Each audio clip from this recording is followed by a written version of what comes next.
Assalamualaikum warahmatullahi wabarakatuh. Perkenalkan, nama saya Fajar Ari Nugroho Madiono dengan NIM 221910201104. Pada kesempatan kali ini saya akan mereview materi yang ada pada mata kuliah Sistem Digital yang telah saya pelajari dari awal semester sampai dengan akhir semester ini. Materi yang ingin saya review pada kesempatan kali ini ada 5, yaitu yang pertama ada sistem bilangan dan konversi bilangan, yang kedua ada gerbang logika, yang ketiga ada aljabar boolean, yang keempat ada SOP dan POS, lalu yang terakhir ada kernel map atau peta kernel.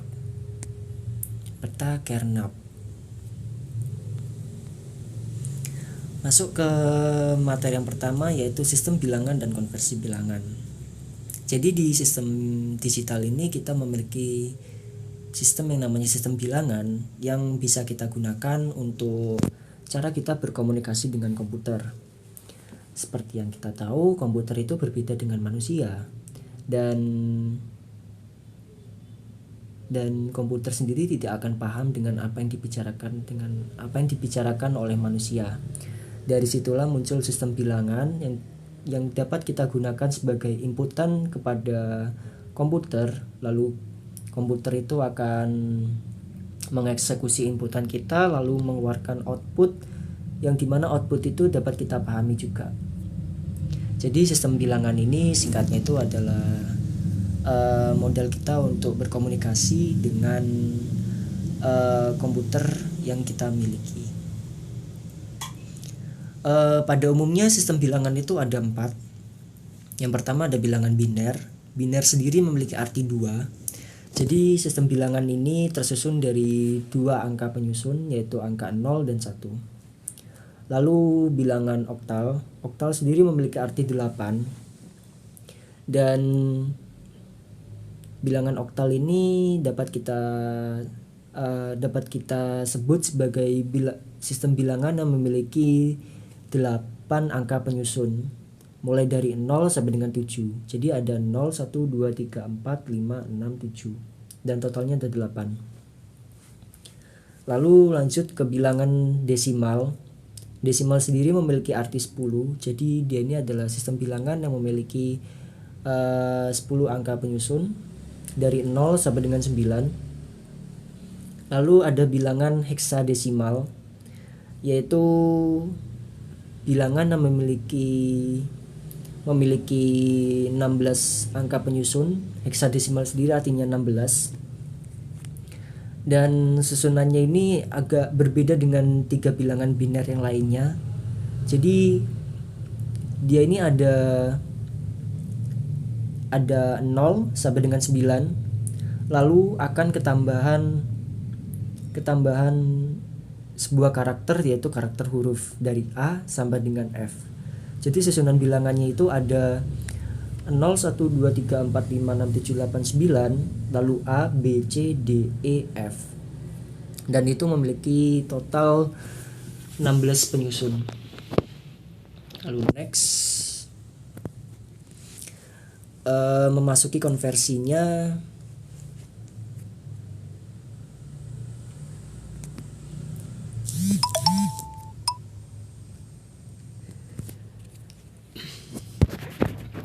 Oke. Konversinya yaitu kurang lebih seperti ini. Kita akan masuk ke contoh bilangan desimal dulu. Biasanya bilangan desimal itu ciri khasnya itu memiliki wujud seperti ini. Misal ada angka 1 seperti ini, 183,75.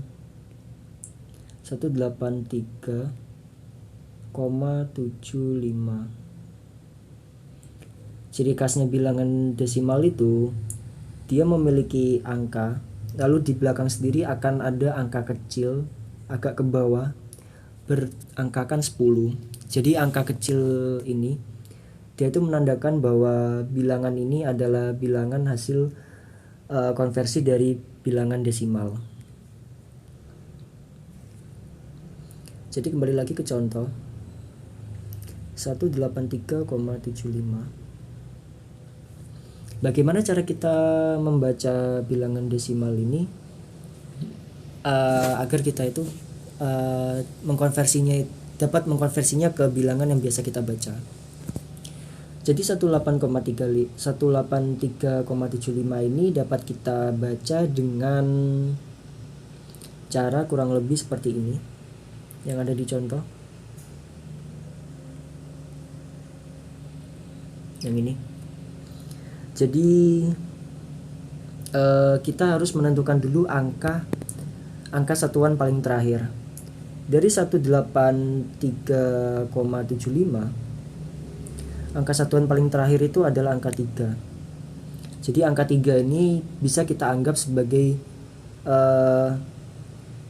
digit pertama.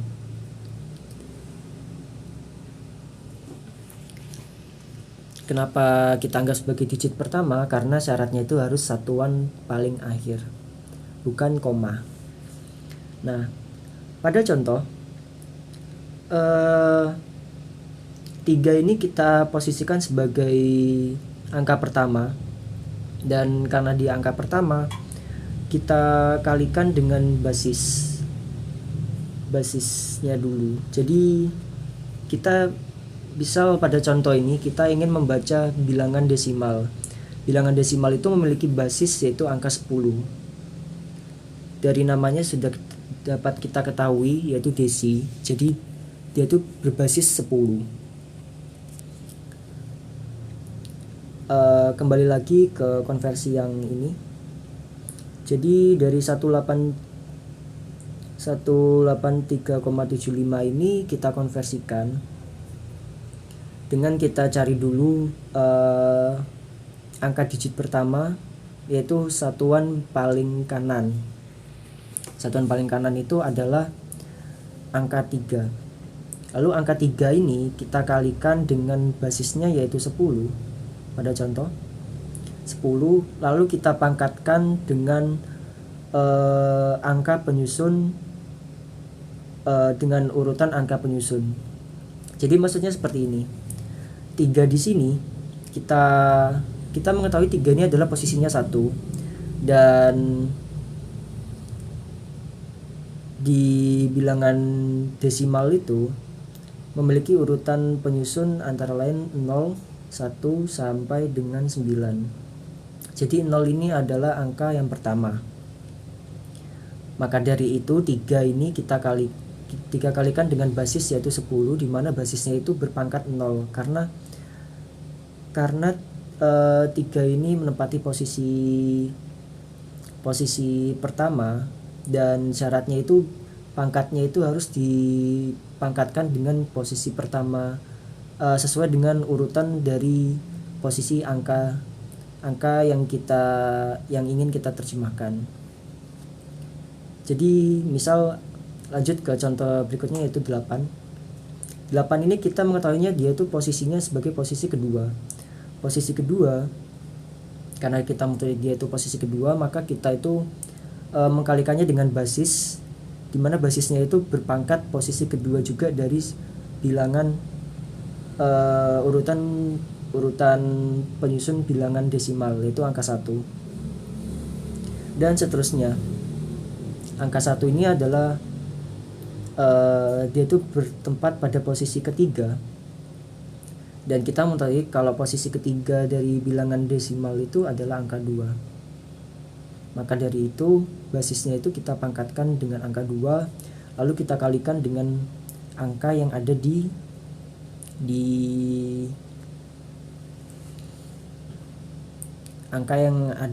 pada urutan digit dari angka yang ingin kita terjemahkan.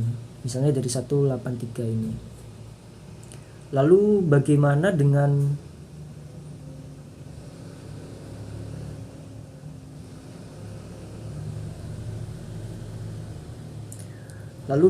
dengan sisanya? Karena pada contoh ini kita memiliki sebuah angka koma di belakangnya. Dari koma tersebut ini kita dapat melihat di sini ini sebenarnya kita ini memangkatkannya sesuai dengan urutan. Jadi setelah 0, kalau kita bayangkan dengan bilangan pada garis bilangan, sebelum angka 1 itu ada angka 0, lalu sebelum ada angka 0 itu ada min 1. Lalu sebelum ada min 1 ada min 2.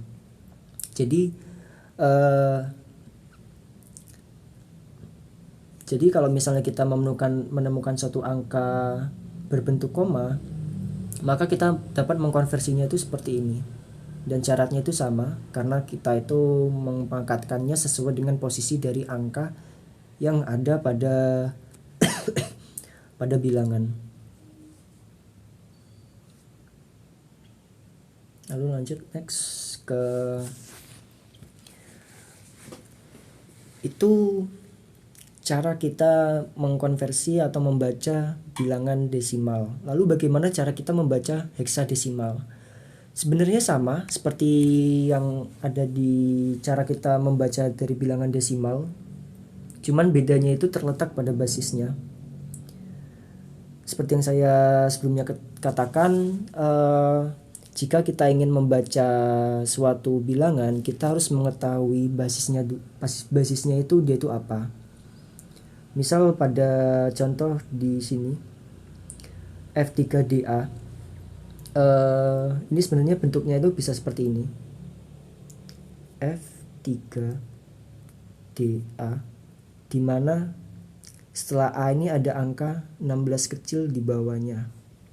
Jadi 16 ini mengindikasikan dia ini bentuk bilangan konversi heksadesimal. Lalu cara mengerjakannya itu sama, mulai dari yang paling pojok kanan, lalu kita sesuaikan dengan urutannya, lalu kita kali dengan basis, di mana basisnya itu berpangkat sesuai dengan urutannya juga. Setelah kita kalikan dan kita menemukan hasilnya, dari hasil ini kita total, dan hasil dari total tersebut adalah terjemahan dari bilangan yang kita baca. Jadi kesimpulannya itu F3DA 16 itu dapat kita artikan atau kita representasikan sebagai 62426. Jadi kurang lebih hasilnya seperti itu. Itu cara kita untuk mengkonversi atau membaca suatu bilangan. Lalu bagaimana kita ingin mengkonversi angka kita ke suatu bilangan? Caranya hampir sama, cuman agak dibalik jadinya seperti ini.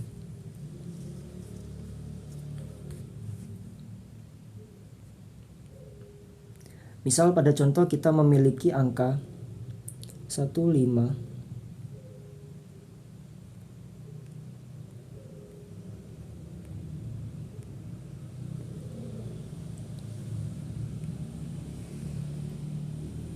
1583.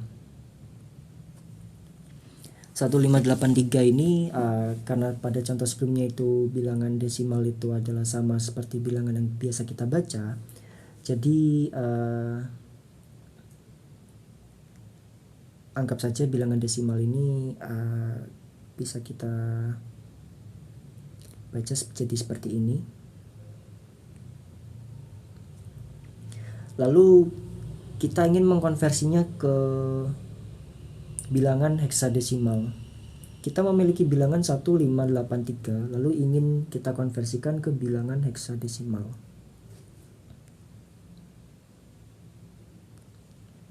Caranya bagaimana?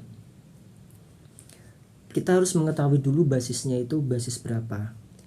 Karena pada soal kita ingin mengkonversi dari bilangan desimal ke heksadesimal, maka basis bilangan yang ingin kita konversikan itu adalah 16. Dan kalau misalnya kita membacanya itu dengan mengkali, maka kita mengkonversinya itu dengan membagi, yaitu kebalikannya. Jadi misal pada contoh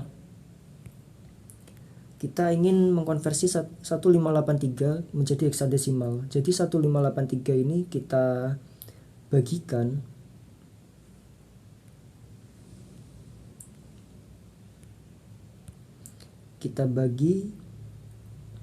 dengan basisnya yaitu angka 16. 1583 kita bagi dengan 16 yaitu menghasilkan angka 98. 98 dengan sisa 15. Lalu dari 98 ini kita bagikan lagi dengan angka basis lagi, sehingga dia menyisakan angka 6. Maksud saya sehingga dia menghasilkan angka 6 dengan sisa 2. Nah,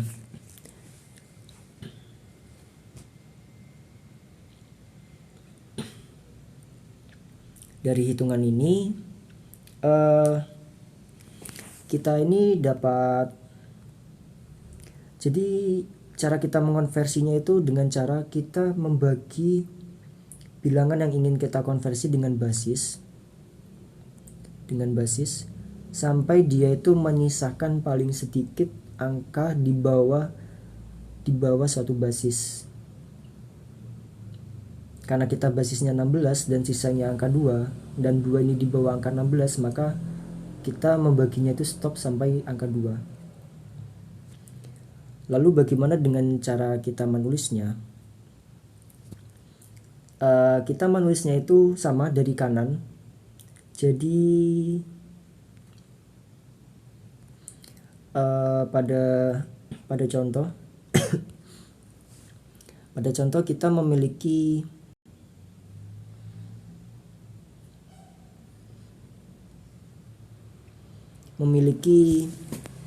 hasil. Yang pertama, hasilnya itu adalah 6 memiliki sisa 2. Lalu kita membacanya ke atas seperti ini. Jadi dari misal kita memiliki susunan berantai dan ini paling akhirnya itu adalah hasil ini. Jadi cara membacanya itu dari hasil lalu ke sisa lalu ke atas. Pada contoh kita menemukan hasilnya itu yang pertama ada 6 sisa 2 dengan angka 15. Angka 15 kalau misalkan kita rubah ke susunan urutan heksadesimal itu, dia itu adalah huruf F. Agar lebih mudahnya kita bisa mempresentasikannya dari A itu adalah 11, 12, 13, 14, A itu 10, 11, A itu 10, 11, 12, 13, 14 itu E, lalu 15 itu adalah F.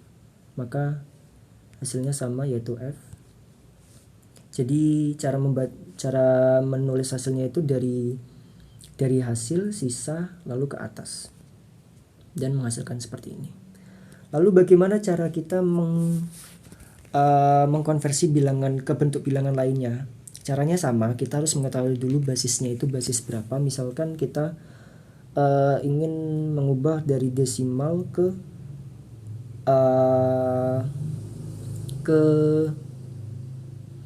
okta, ke bilangan oktal. Oktal itu kan 8. Jadi kita hanya mengubah basisnya ini dari 16 ini menjadi 8. Lalu kita cari nilai hasil dan nilai sisa. Dari nilai hasil ini nanti kita bagikan lagi dengan basisnya lagi.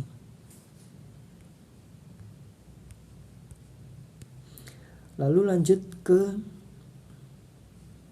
materi berikutnya yaitu gerbang logika.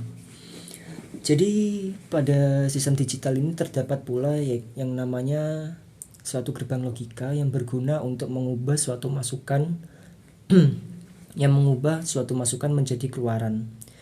Jadi misalnya kita memasukkan suatu nilai dan kita ini ingin mengubah nilai tersebut menjadi bentukan lain. dan disinilah kita menggunakan gerbang logika. Nah, pada gambar ini adalah gerbang logika NAD atau kita sebut dengan gerbang N. N ini kalau di bahasa Indonesia kan menjadi gerbang dan gerbang dan ini memiliki suatu syarat atau intinya gerbang N ini dia tuh memiliki syarat di mana jika A ini bernilai 1 dan B ini bernilai 1, maka dia itu akan mengeluarkan bentuk keluaran 1. Tetapi kurang lebihnya yang ada di peta kebenaran ini namanya peta kebenaran. Peta kebenaran ini adalah peta dari hasil yang dihasilkan oleh gerbang NAD ini. Jadi misal A ini adalah 0 dan B itu 0, maka gerbang ini tidak mengeluarkan hasil apapun karena itu memang syaratnya NAD.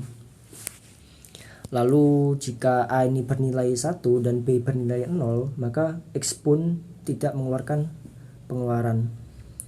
Dan NAD ini akan mengeluarkan nilai 1 jika keduanya ini bernilai 1. Dan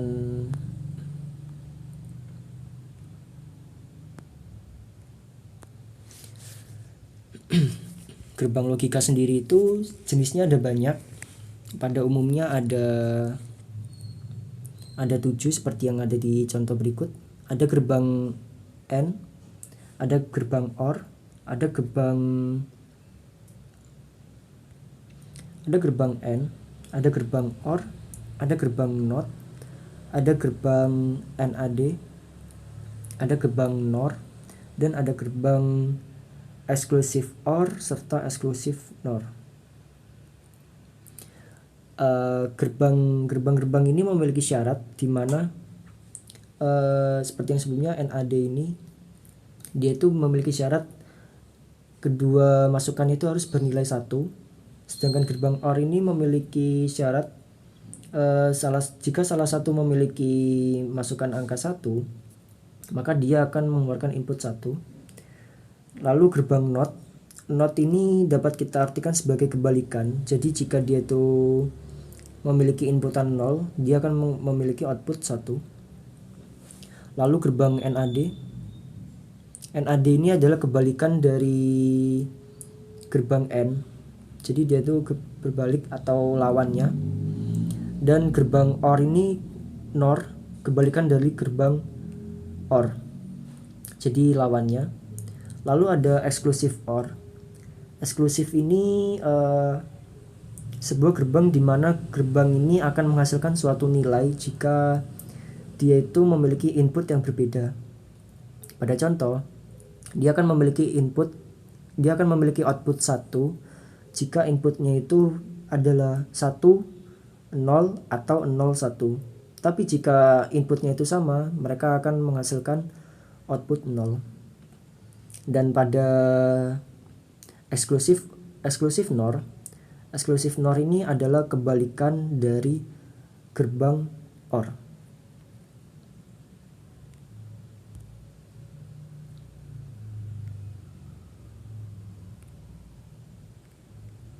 Lalu lanjut, aljabar boolean.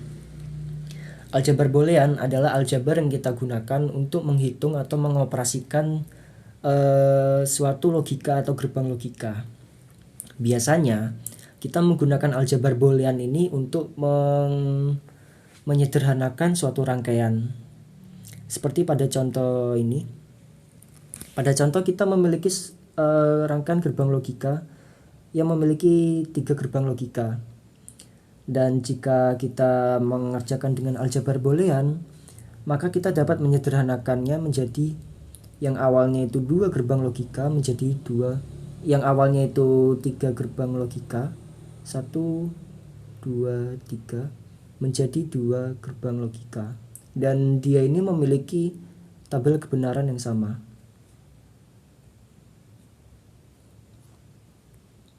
Jadi fungsi dari aljabar boolean ini adalah cara kita untuk menyederhanakan suatu rangkaian gerbang logika.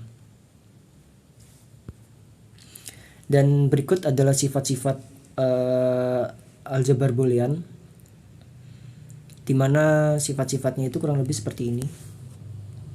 Dan kita dikatakan harus mengetahui sifat-sifat dari aljabar boolean ini agar kita itu dapat menyederhanakan atau mengerjakan suatu operasi dari aljabar boolean.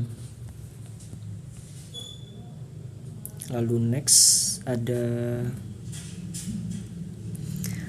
masuk ke materi berikutnya, yaitu SOP dan POS. Jadi pada aljabar boolean itu kita akan menyederhanakan suatu rangkaian gerbang logika. Dan biasanya dari kata menyederhanakan berarti rangkaian yang aslinya itu adalah rangkaian yang sangat banyak. Jadi dari banyaknya rangkaian itu kita membedakan rangkaian itu menjadi dua, yaitu ada SOP atau sum of product, lalu ada POS yaitu product of sum. Bedanya SOP dan POS ini, SOP ini adalah penjumlahan dari suatu perkalian. Sedangkan POS ini adalah perkalian dari suatu penjumlahan. Jadi bedanya seperti itu. Jadi SOP ini sum of product. Sum itu artinya penjumlahan. Produk itu bisa dikatakan dengan perkalian. Jadi penjumlahan dari perkalian, dan POS ini adalah perkalian dari suatu penjumlahan. Oke, next. Lalu yang berikutnya adalah ada peta Carnot. Peta Carnot sendiri cara lain atau metode lain untuk menyederhanakan suatu suatu rangkaian logika. Jadi dengan peta Carnot ini sama seperti aljabar boolean. Dengan peta Carnot ini kita itu dapat menyederhanakan suatu rangkaian gerbang logika. Dan caranya itu kurang lebih seperti ini. Misal kita disajikan suatu fungsi logika seperti ini, dimana fungsi logika ini memiliki 3 variabel. Ada 4 variabel, yaitu W, X, Y, Z. Dan fungsinya adalah W dikali X dikali Y dikali Z ditambah W dikali X dikali Y dikali Z aksen. For your info, aksen di sini dia itu melambangkan gerbang NOT, atau istilahnya itu dia itu lawan dari Z ini. Kemudian kali di sini itu adalah representasi dari gerbang N, dan plus di sini dia itu merepresentasikan gerbang OR. Jadi dengan menggunakan peta Carnot kita itu dapat mengerjakan contoh soal ini seperti ini. Pertama kita buat dulu peta Carnotnya. Peta Carnot seperti ini. Lalu kita dalam membuat peta Carnot ini ada aturannya sendiri, di mana posisi angka ini tidak boleh salah. Jadi ini harus mutlak seperti ini terus angkanya. Lalu kita masukkan fungsi yang ada pada rangkaian pada peta Carnot. Bagaimana cara kita memasukkannya? Pertama kita lihat ini dia ini W, X, Y, Z, dan dia tuh tidak memiliki gerbang NOT. Jadi dapat kita simpulkan keempat huruf ini memiliki nilai angka 1 semua. Jadi di sini adalah variabelnya. Kita ketahui WX itu bernilai 11. Jadi WX yang bernilai 11 adalah deretan di sini. 11. Oh sorry, WX yang bernilai deretan 11 itu yang ini.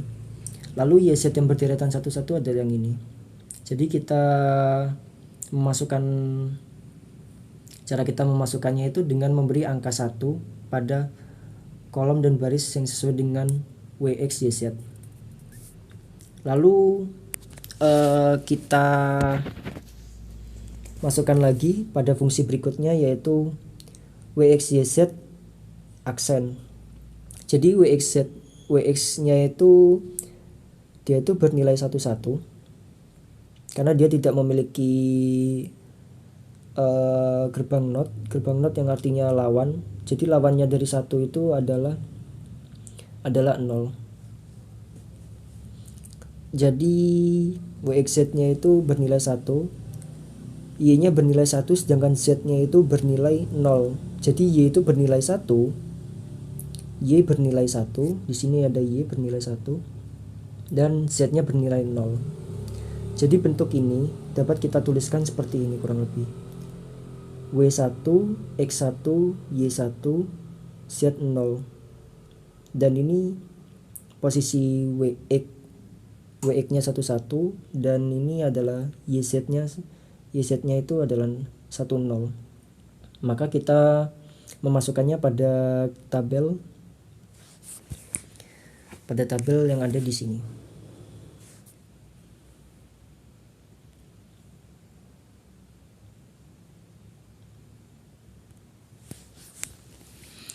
Nah, setelah kita memasukkannya pada tabel, kita dapat mengelompokkan semua angka 1 dengan aturan 2 pangkat n. Jadi kalau misalnya 2 pangkat n itu misalnya 2 pangkat 1 itu ada 2 pangkat 0 itu ada 1, 2 pangkat 1 ada 2, 2 pangkat 3 itu ada 8. Jadi semisal ada angka 1 lagi di sini, kita harus mengelompokkannya itu dengan sesuai yang ada di aturan 2 pangkat n, dan angkanya itu harus berdekatan. Dan kalau misal di sini ada 1, dia ini tidak bisa kita kelompokkan karena dia ini hanya sendirian. Kecuali jika di sini ada 1 lagi, jadi ini bisa kita kelompokkan. Seperti angka 1 yang ini. Ini kita bisa kelompokkan karena dia ini ada pasangannya. Cara kan berkelompok itu harus ada pasangannya gitu. Jadi ini kita hitung satu kelompok. Lalu setelah kita mengetahui setelah kita mengkelompokkan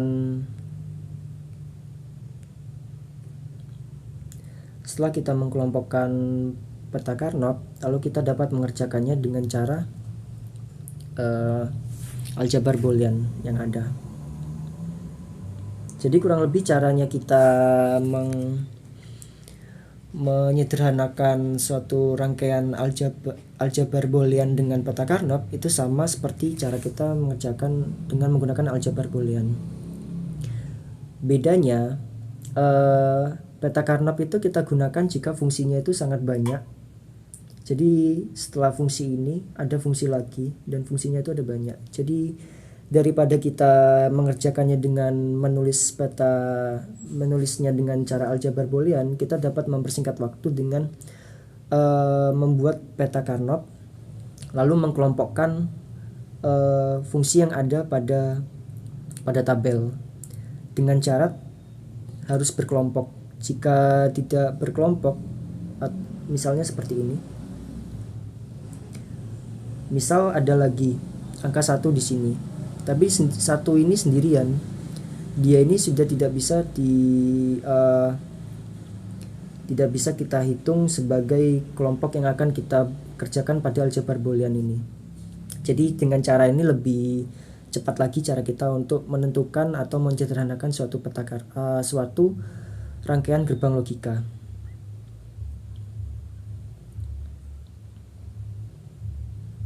Jadi kurang lebih seperti itu. Misal di sini ada fungsi lagi dan fungsinya itu adalah dia itu bertempat di sini. Tapi karena dia ini nggak ada kelompoknya lagi, maka dia ini tidak bisa kita hitung.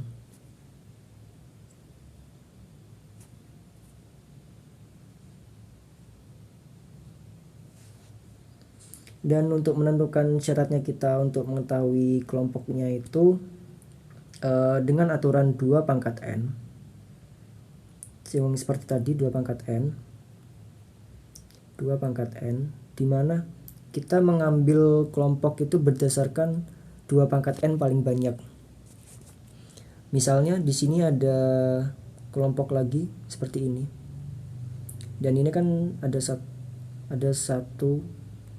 2, 3, 4 kelompok.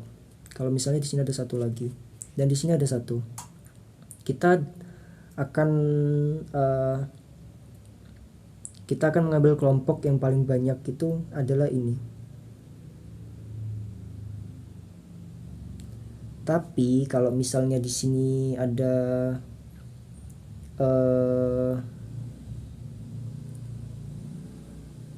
kelompok ada angka fungsi lain, jadi di sini dapat kita kelompokkan juga.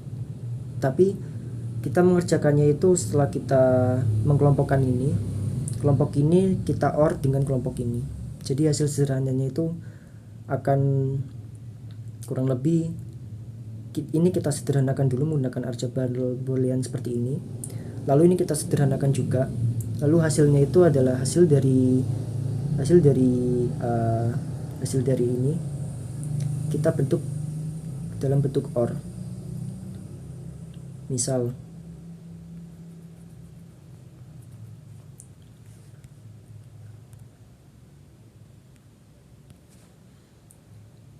tadi di sini ada kelompok dan di sini ada kelompok juga. Kelompok ini dapat kita kerjakan dulu sehingga dia ini menghasilkan fungsi baru, yaitu anggap saja fungsinya itu adalah A. Lalu ini kita kerjakan pula dengan penyederhanaan aljabar boolean, lalu dia menghasilkan fungsi B. Hasil dari kedua aljabar ini dapat kita tulis dengan hasil seperti ini, A plus B.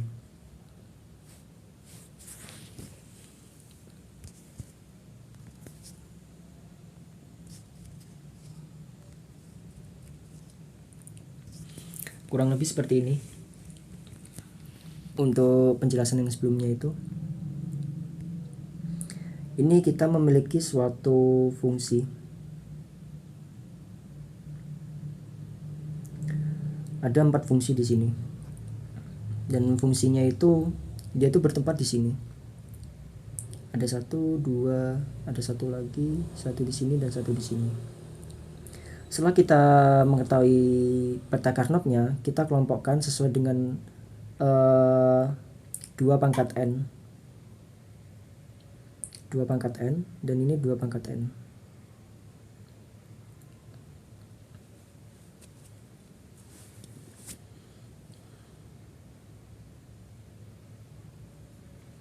Lalu setelah kita kelompokkan, kita kerjakan, kita sederhanakan yang ini, kita sederhanakan yang ini, dan nanti dia akan menghasilkan kurang lebih seperti ini. Kita sederhanakan, jadi yang ini kita sederhanakan,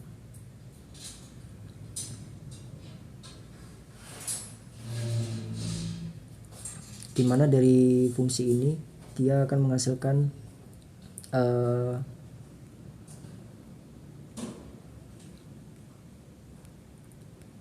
Dari fungsi ini dia menghasilkan fungsi A aksen C, C aksen D. Lalu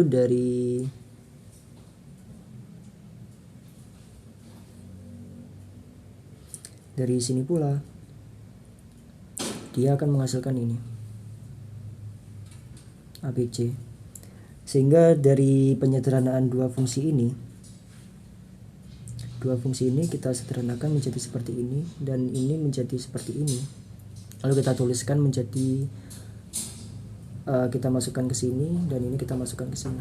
Jadi hasil akhirnya itu adalah A aksen C aksen D OR atau plus ABC.